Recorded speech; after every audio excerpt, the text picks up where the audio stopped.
Cette vidéo est sponsorisée par Car Vertical.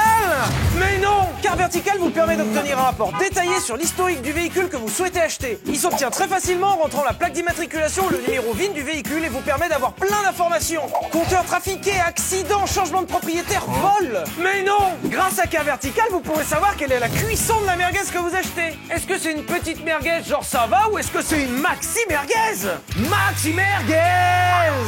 Par exemple, si le véhicule a été volé dans l'Union Européenne, Car Vertical va le savoir. Mais après, si t'as encore envie de l'acheter, c'est ton problème, hein. Au moins, t'es au courant. Et si l'historique du véhicule acheté ne contient aucune découverte, les crédits vous sont remboursés automatiquement.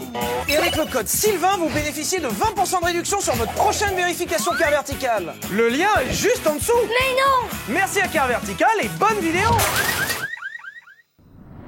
Bonjour, comment ça va? Eh ben moi ça va. Il y a des journées pires que d'autres et celle-là est plutôt chouette. Vous vous dites mais attendez, j'ai déjà vu cette voiture. Mais la dernière fois c'était une GT40. Et l'histoire de cette voiture, je vous l'avais racontée avec l'essai, où en gros c'était le résumé du plus gros concours de zizi de l'histoire de l'automobile.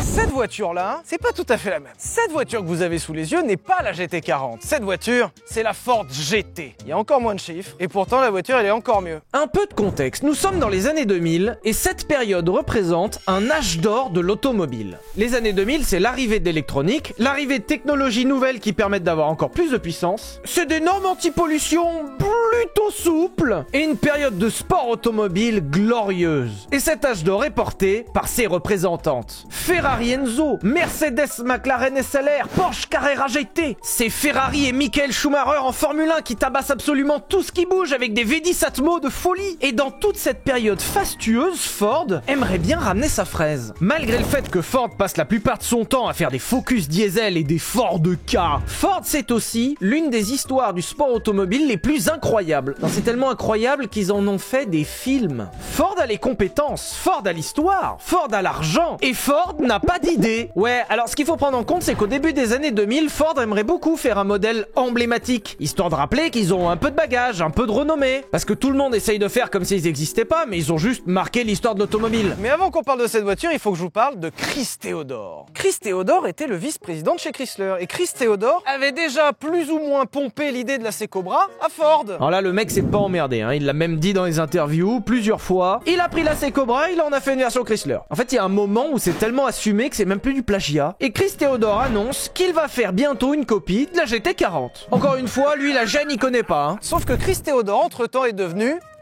vice-président de chez Ford. C'est assez incroyable de dire que Chris Theodore a volé des idées à Ford en étant chez Chrysler. Ford aurait pu très mal le prendre et faire un procès à Chris Theodore, ou l'envoyer se faire foutre, ou juste pas lui parler. Non. Ils l'ont embauché. Et s'ils l'ont embauché, c'est pas pour rien. C'est que Ford avait déjà une idée, celle de refaire la GT40. Quand on voit cette voiture, on se dit que l'idée était assez mûre et que l'idée leur est venue comme ça. Certainement parce qu'elle ressemble trait pour trait à une Ford GT40. Mais ce qu'il faut savoir, c'est que cette voiture est plus ou moins leur 8e tentative. Depuis les années 60, Ford a toujours rêvé de refaire un coup comme la GT40. En même temps, ils ont plus ou moins signé la Joconde. L'idée, c'était de refaire la Joconde, et déjà rien qu'en disant cette phrase, vous vous rendez compte que c'est plutôt compliqué, mais surtout, comment passer derrière l'une des voitures les plus réussies et emblématiques de l'histoire de l'automobile? Rassurez-vous, si vous avez du mal à répondre à cette question, eux aussi. Ford fait plusieurs concepts, notamment la GT90, que vous avez certainement vu dans Gran Turismo. C'était pour les 90 ans de Ford. Sauf qu'on arrive aux 100 ans de Ford et Ford n'a toujours pas de solution. Vous voyez ce phare? Je viens de vous dire que c'était les 100 ans de Ford. Par contre, une fois que tu sais ça, tu peux que voir ça. Ford, pour ses 100 ans, voulait marquer un grand coup. Alors, déjà, premièrement, quand cette voiture sort, elle n'a pas 100 ans, ils sont un peu trompés dans la date, mais c'est pas grave. Et deuxièmement, lorsqu'ils ont l'idée de sortir cette voiture, ils ont Chris Theodore en vice-président. Chris Theodore, à la suite d'une soirée un peu arrosée, je cite ses propos, s'est dit mais on essaye de réinventer la Ford GT40 depuis 40 ans maintenant et on n'y arrive toujours pas. Pourquoi pas juste refaire une GT40? En fait, la solution était juste là. Hein. Et cette voiture, c'est la Ford GT.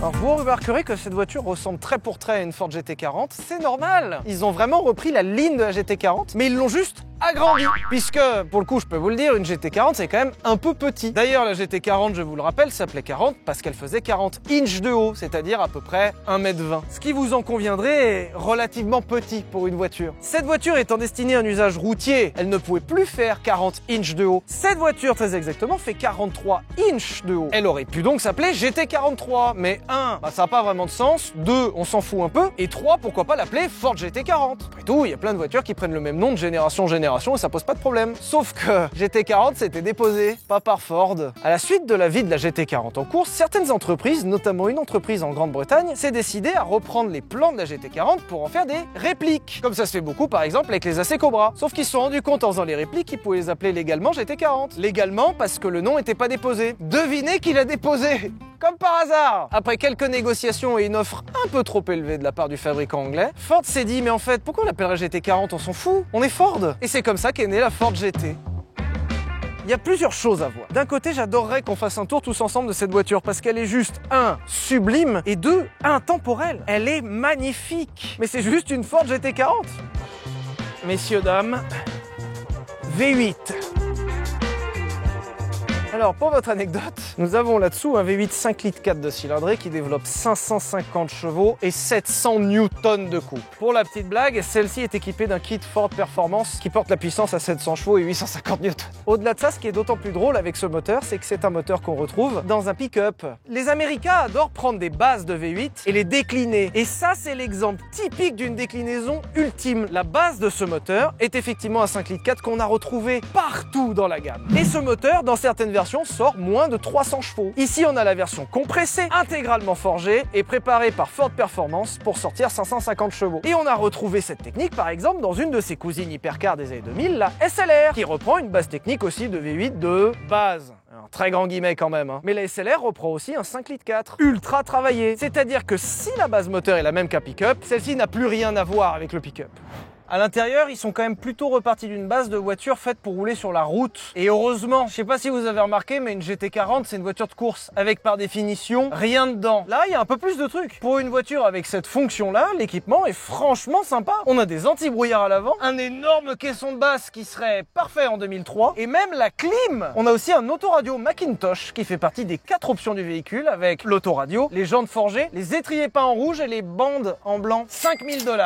Ouais. C'est un lecteur CD, hein. Et contrairement à son ancêtre, l'intérieur est franchement agréable. Alors attention, la finition est dégueulasse, hein. On a des jolis commodos qui viennent tout droit d'une Ford Focus. Le cuir des sièges est existant. La console centrale a été dessinée par un enfant de 5 ans. Le cuir du volant a le mérite d'être présent. Et surtout, on a plein de trucs très agaçants, comme les sièges par exemple. Vous savez, les petits trous là, à la base, c'est une évocation de la GT40. Et aussi pour ventiler le siège. À part que c'est fait en plastique dur et que ça me matraque le dos depuis tout à l'heure. Les aérateurs sont dans un plastique que même une Peugeot 206 aurait refusé. Il n'y a aucun rangement et à l'avant, le coffre vous permettra d'emporter un sac à dos. Déjà pas mal. Ah oui, et dernier défaut de cette Ford GT, en évocation à la Ford GT40, ils ont mis ces espèces de porte là, qui à la base existait pour donner plus de rigidité à la voiture, puisque j'ai pas un poids d'ancrage, j'en ai 2, ce qui me permet d'avoir une voiture plus rigide et plus efficace. Le problème, c'est que déjà, si vous êtes grand, normalement c'est la décapitation assurée, ce qui est déjà pas très pratique, vous en conviendrez, mais surtout, j'espère que personne va se garer à côté de moi.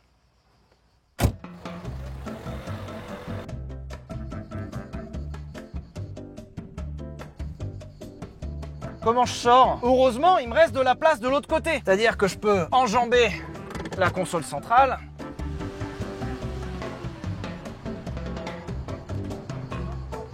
Au pire.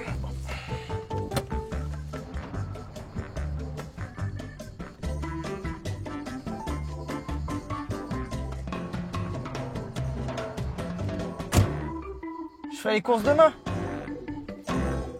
Paul Ricard pour moi tout seul. Une Ford GT pour moi tout seul. Il y a des moments dans ce métier qui sont un peu sympas. J'ai conduit cette voiture pour la première fois le 1er juin 2023. Quand tu te souviens de la date exacte où tu as essayé une voiture, c'est que la voiture t'a un peu marqué quand même. Et j'avais adoré l'expérience. J'avais trouvé une voiture formidable, vivante, authentique, même pour une voiture moderne. Et je m'étais toujours juré que j'arriverais à refaire un essai passion de cette voiture, propre, avec des belles images. Et je vous dis ça, en face de la ligne droite du circuit Paul Ricard.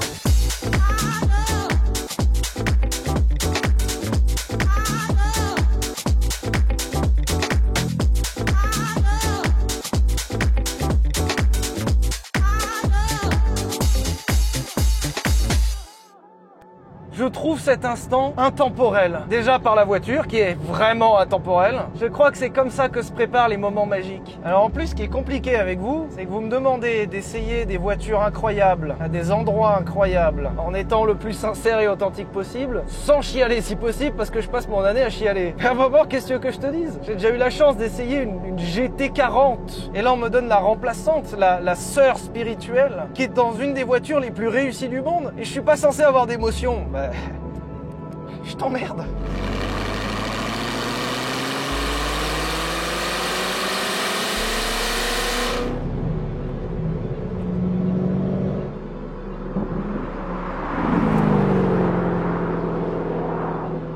Le souvenir que j'avais de cette voiture, c'est que c'était dans les meilleures voitures que j'ai conduites. C'est vous donner à peu près le niveau qu'a cette voiture.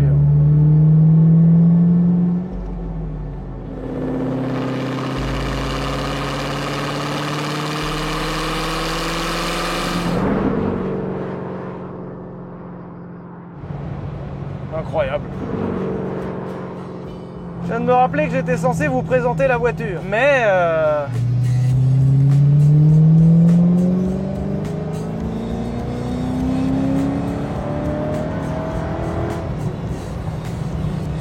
est-ce que c'est pas le plus beau compliment qu'on puisse faire à une voiture? Juste de rester scié.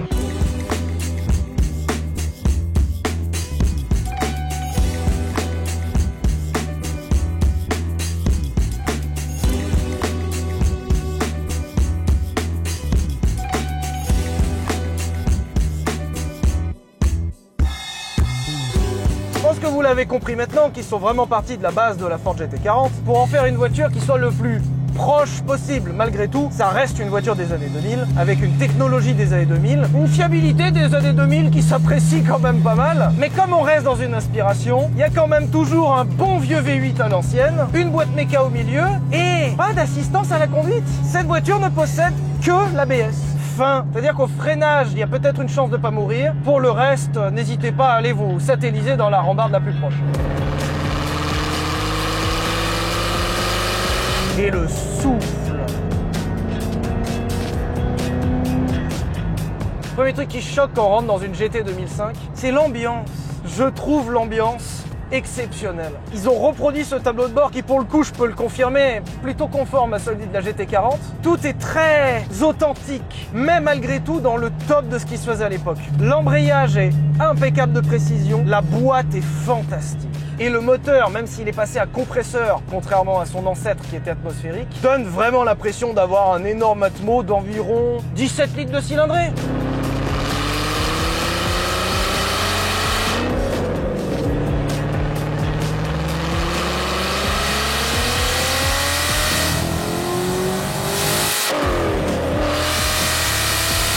Qu'est-ce que ça marche? C'est vraiment énervé.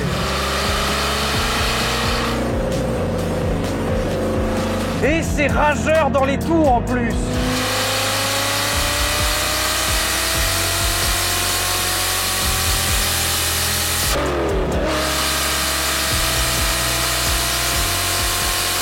C'est une santé de folie.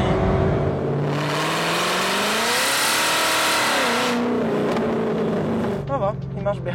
Je veux bien tenter les petites glissouilles, c'est juste que j'ai un peu peur vu le prix de la voiture. Mais je vais le tenter quand même.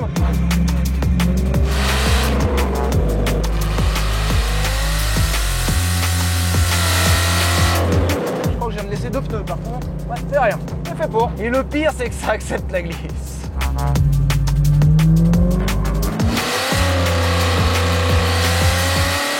Faut pas oublier de respirer quand même, hein.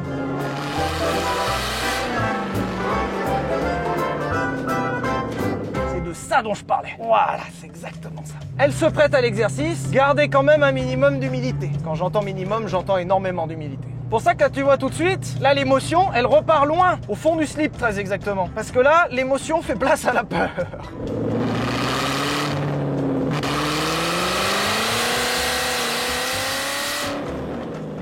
C'est rigolo quand même. Par contre, ça veut vraiment gripper. Alors, le manuel Ford dit 1. Arrivée super fort. 2. Rentrez la 2. 3. Trouver un espèce de virage, genre à tout hasard une courbe au Paul Ricard. Ensuite, jeter l'engin et demander à ce qu'on me garde une place là-haut. Et normalement, c'est bon. Voilà. Facile. C'est pour vrai, je me suis chié dessus. En fait, la Ford GT, c'est une machine à régresser les gens.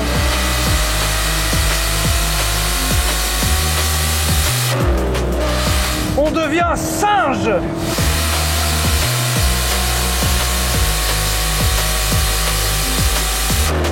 En fait, je deviens vraiment un chimpanzé. Tu redeviens plus proche du chimpanzé que de l'humain évolué. Enfin, évolué déjà, c'était un grand mot, hein, me concernant. Mais là, je repars vraiment dans l'autre sens, là. Là, je suis actuellement plus proche des dinosaures que du futur. Hein.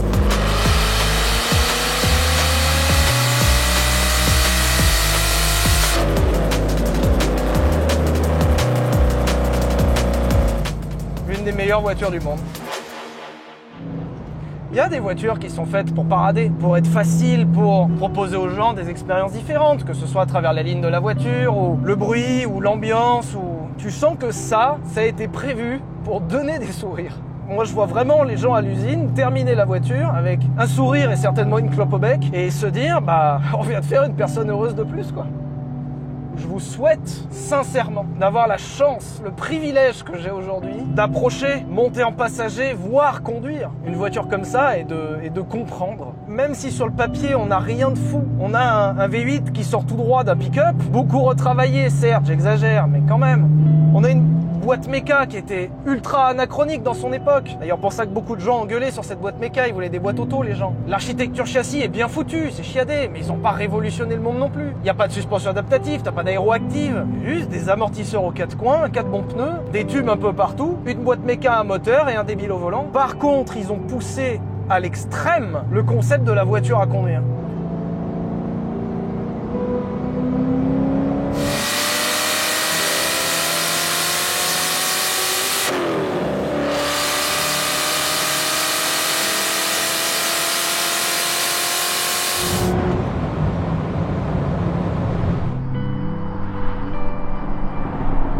Ce qui est fou, c'est que pendant un temps, c'est des voitures qui se trouvaient à moins de 100 000 euros. Non, ça fait une somme, hein, mais aujourd'hui c'est 400. Et la cote continue de grimper. Parce que si vous voulez des sensations comme celle-ci, bah, ça n'existe plus.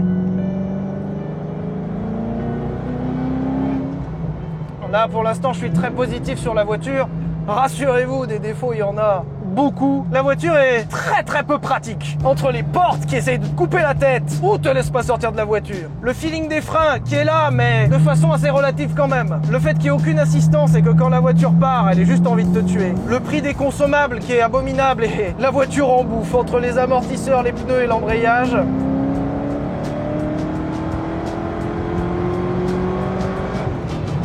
La consommation est absolument indécente. En usage tranquille, il faut compter à 15 litres. En usage énervé, vous pouvez compter x3. C'est presque triste de voir que cette voiture a finalement une carrière en demi-teinte. Les gens étaient très durs à son égard. Les gens la regardaient depuis le blason qu'elle propose sur le capot. Et je pense pas que ça soit la bonne vision à avoir avec cette voiture. Je pense que cette voiture, il faut la regarder avec le blason qu'elle a dans le cœur. La course.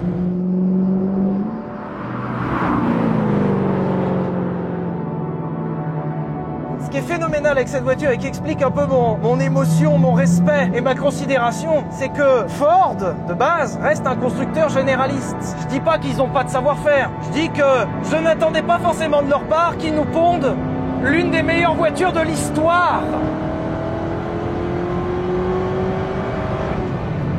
Déjà quand t'es Ford et que tu ponds l'une des merveilles de l'automobile, une voiture qui a marqué un jalon dans l'histoire de l'automobile, rien que ça, ça mérite un respect infini pour la marque.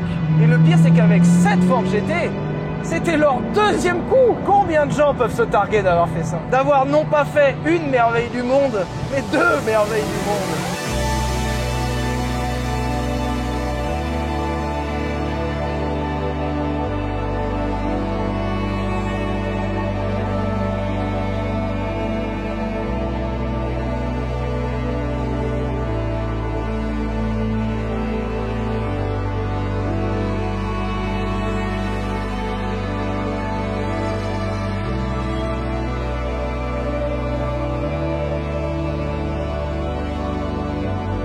La voiture est si réussie, si authentique, si sincère dans sa démarche. Tout a été fait par des passionnés, pour des passionnés. Tout a été fait dans l'esprit de proposer une merveille. C'est des choses qui sont très difficiles à vous expliquer, mais ça se sent que quand ils ont fini la voiture, je pense qu'ils espéraient sincèrement qu'il y ait des gens, par exemple comme moi, qui montent dedans, qui soient juste heureux, contents. Je pense que l'une des plus belles choses que je peux vous souhaiter, c'est une bonne Ford GT.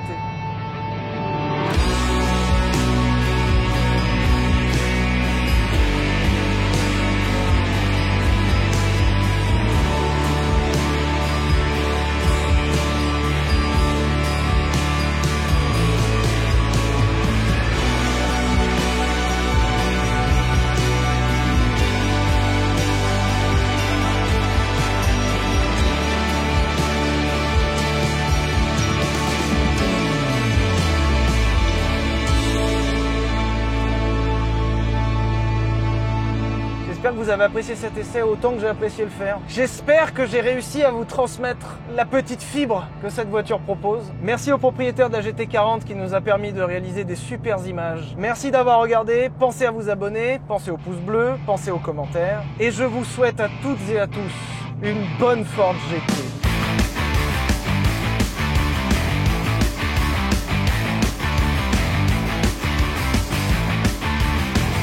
Arrêtez de dire je t'aime à vos copines, on dire je t'aime à vos mamans, à vos papas. Souhaitez-leur une bonne Ford GT, hein. Ça a plus de valeur qu'un je t'aime.